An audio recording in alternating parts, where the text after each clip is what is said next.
name is Randy Hussey. I have been teaching at Helena, Montana for this is my 16th year. And my background is out of high school I wanted to be an animal science teacher. And I went to Cal Poly San Luis Obispo for a little bit. Left there, ended up getting my associate's degree in criminal justice in Santa Rosa Junior College. And then went on to security work throughout the United States. Moved here with my wife, who was going to, just got accepted to Carroll College. I went back to school and got my bachelor's from Carroll in literature and writing Broadfield. And then have moved originally from Northern California and lucky enough to be in one school for the past 16 years, teaching English, American literature, has been the junior English has been that's what I've taught all 16 years. Awesome. But then I also teach technical writing for a senior level dual credit class. So I have my master's in career tech ed. Oh, awesome.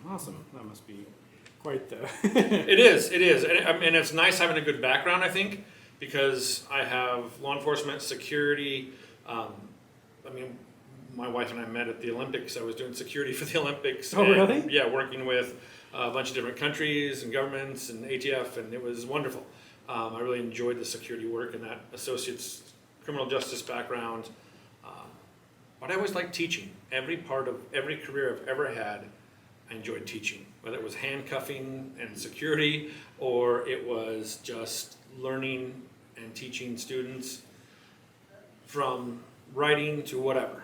And so getting at Carroll, nurturing that passion for teaching was really quite nice. I ran Colors, the poetry magazine, when I was at Carroll. I just nurtured my love for writing and reading, and critical reading. I think reading for understanding. Reading for a purpose. Yes, absolutely. Awesome. So why did you choose the book, The Way to Rainy Mountain, for your students to read for your class? I was highly influenced by a wonderful, wonderful man by the name of Joe Anderson. And he is since retired, but I still communicate with him. Native American teacher, English teacher. And so when I first got to Helena, I literally remember I was in the building after hours and I heard drums. And I went and found him in his classroom, and he was with friends and students, and they were drumming in his classroom. And I just started talking to him and learning from him. It's the one thing for teachers I would suggest: be humble, ask lots of questions. And he told me about all these different books that he uses to teach American literature. And I was concerned because American literature can be focused so much on white Europeans that it gets lost. But Native American literature is the roots of American literature, so it has to be taught. And so I was looking at all these different options, and I was telling him what I found, and he was a big fan of, and Scott Momaday's The Way to Rainy Mountain. So I read it, I started using it, and I found that it is a perfect novel to talk about voice, to talk about your elders, to talk about lessons, to talk about real world experiences in a way that kids could model right. And that's probably one of the big reasons why I use it, because reading and writing go hand in hand. So they read a story that's different because it's about three voices: the myth, the history, and the memoir of the Kiowa people. Yeah. And so if a student maybe struggles to write research, but they're very creative, well, they can write a myth. Maybe they don't have a creative voice, but they're good at research. They do the history. And we all have a personal story to tell, so the memoir comes in. So you read this novel that's about three voices of the Kiowa people, of Momaday and his grandmother, and it's just very accessible, especially starting the year off. Yeah. Because kids are getting to know their classmates, they're getting to know their teachers, and you start off with oral traditions and understanding that we all have a story to tell, we all have different experiences, and that creates something truly wonderful. And the story does. All right, and question number 3 is, can you share some of the student insights on the book? Like maybe something that they've said, or like good or bad? Because I know there would probably be some students that didn't really hit with the Absolutely, because it's an awkward read. You hand them a novel, and they're used to chapter and going through, but this novel, every 2 pages is a chapter, Right. and it's broken down into a myth, the history, and a memoir. And what it does really, really well is it gets kids thinking about family and culture. I myself am adopted. My records are sealed. I'm old now, but it says Northern European. That's what my records say. I have no idea what that is. Right. Throw a dart at a map and that's Northern European. I don't know. So coming to Montana, many of the kids are 5th, 6th generation Montana, and but never seen the ocean. Never been on a plane. So understanding where their family, where they came from, how things came to be, is really exciting, because what I try and nurture out of this is a family connection. Getting students to talk to their grandparents, their great-grandparents, Right. if they're still alive, because that's their history. We are a community of students in the classroom. You are a community of the school of Helena High. You're a community of Helena community, and the community of Montana, and the community, I mean, it grows bigger from there. Your community circle goes as small or as large as you wish it to be. And understand that we all have a background and a rich history, tradition, whether it be Irish, Scottish, Kiowa, Blackfeet, it really doesn't matter. You have a story. People like telling stories. And so, since he's trying to rekindle the memories of his grandmother, I want kids to interview their grandparents. I can't force them, because not all our grandparents are still around. Right. But I make it sort of a little boon, a little extra credit if they can interview a family member, an elder, preferably. If it's not their family member, I say, well, there's an older neighbor that maybe you mowed the lawn for and you haven't really talked to them. Find out about their past, find out about their history. And it opens up so many wonderful viewpoints. Because kids maybe didn't ask, well, I didn't know, but I'm actually part so-and-so, or I'm 10th of this and 10th of that. And so it looks at their history, looks at their background. And so they learn about themselves. And the kids that do take the time to interview their elders, their grandparents, they come away truly amazed. And I've used this in other realms. We've gone, early on in my career, we went to a couple of the assisted living homes. And early on in the year, I would take classes and said, let's just go and we'll do some volunteer work. And if they have things going on, the kids are afraid to talk to older people, especially if they don't know. But most of the people in assisted living, they just want someone to talk to. Yeah. And one of my kids, he was hard. Okay, he was tough. Didn't want to let people in. He didn't want to do this at all. And we went there, and he was a junior, but he'd already pretty much signed the paperwork for the military. That was what he wanted to do. That's all he focused on. Get me out of high school and join the military. Well, we go to, I don't remember which home or assisted living it was, and he started talking to this old boy and found out that he was retired military and his insights, and he was changed. He literally came to me afterwards, and he's like, I did not expect this. I said, why? These people all have stories. You have a story. You have rough times. They have rough times. And he said he was so open. This guy had never met me before, was telling me how he was scared to join the military and how he was scared having to go off. And I believe he was a Vietnam vet, possibly. I'm not really sure where he served specifically, but he was very forthright in his past, and that how he actually was, I don't remember what religion he practiced, but he was judged at one point for his religion. And like, he was very open in all this. And he's like, you encouraged us to talk to our family. I didn't talk to my own family.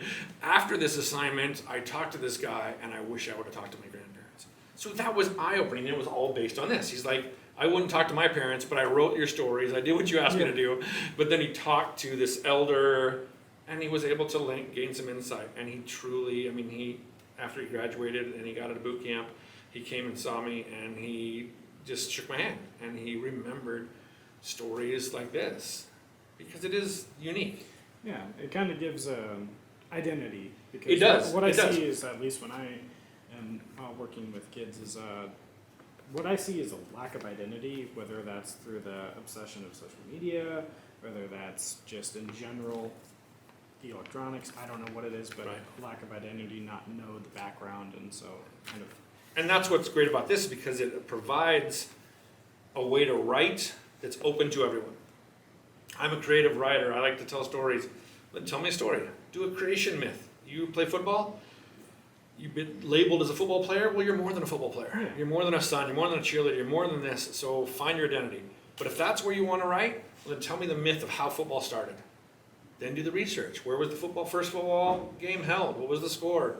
What was the weather? And then the personal memory. What memory do you have of the first time you played football, or something that helped you nurture your love for football?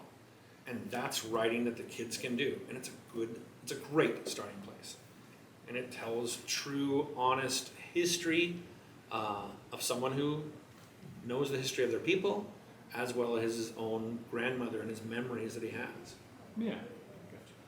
Gotcha. All right. Final question is: do you have any recommendations for other books by Native Americans that you would have either thought about maybe teaching in your class, or just something you've read? And I mean, I still remember I only taught sophomores, I think, 2 years, but we read The Absolute True Drivers of a Part-Time Indian, and I know he's had a rough go in his life and his career and made some mistakes, but it was a book that kids truly enjoyed. And I remember speaking when it was challenged here in Helena. I went to the school district office and I spoke up. And that was early on in my career. I was willing to speak up and say, this is a book that needs to be taught. James Welch, I'm a huge fan of. I've gone on field trips and been able to attend events that were truly life-changing to me as a white male, but willing to learn about other cultures, I didn't take advantage of what I should have in Northern California where I grew up, and the Yurok tribe and understanding of that. I had very little knowledge. I didn't I was a silly teenager, kid. Yeah. So being here in Montana, and I asked the kids, have they seen teepee rings and pishkins and buffalo jumps and things like that are everywhere, it seems like. And they, like I did, take it for granted. So I want them to nurture things. So Killing Custer, James Welch novel, I picked up when I was at the Battle of Little Bighorn on a field trip with students, and I was able to do a sweat and be on the other side of the Little Bighorn River and looking out at the Custer Memorial and things like that changed me. So I find stories that kids can learn. Louise Erdrich, Leslie Marmon Silko, poetry. There's so much vast knowledge out there, and it just is telling stories. I make a connection with the kids because I ask them, well, how many of you go to hunting camp? And grandpa's there, and your dad's there, and you and your brothers, your sisters, aunts, grandmas, whoever. yeah. What happens around campfire? They start telling stories. Back in my day, or when I was your age, Yeah. Those have value, and it's telling stories. And so storytelling is sometimes a lost art, or we don't listen as much. And so I try to find the stories that are told with passion, with reality, because those are the ones that stick with us, I think, the longest. Well, this has been eye-opening for me, and thank you so much for taking the time to sit down and have an interview about this book. It sounds Absolutely. I mean, it's one I know a lot of the English teachers don't teach it, because there's other ones to teach, but it is definitely one that I see value in. And like I said, it's that for writing and reading, it's just so accessible.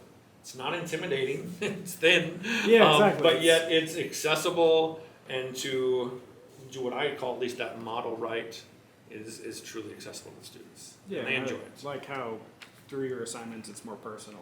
Absolutely, Instead of yeah. a research paper about, a major event in Mhm. U.S. history, that millions of those papers have been written, millions of those papers are going to be written, you kind of stem it back to the students, which... Absolutely. And even think about like when you're first getting to know the kids, Write your teacher a letter. It's introducing yourself and things like that. Yes, those are great. We want to know the students. We want to know their pronouns. We want to know the names they prefer. That is so important. But to truly get to know a kid, have them write about what they're passionate about, whether it's a sport, the outdoors, fishing, and they get to create a myth about it. They get to research it, and they get to personalize a story about them and fishing, them and hunting, them and whatever it might be. Sometimes can go very deep. I've had kids write about divorce, so they personalize it now. They remember when their parents got divorced in their memory, and they make a myth about the first couple to ever get divorced. And so it's personalized, and it can open up a lot. And that's why I really do like starting the year with it, because I mean, we have American literature because of the indigenous people that were already here. So, thank you. I really do appreciate it.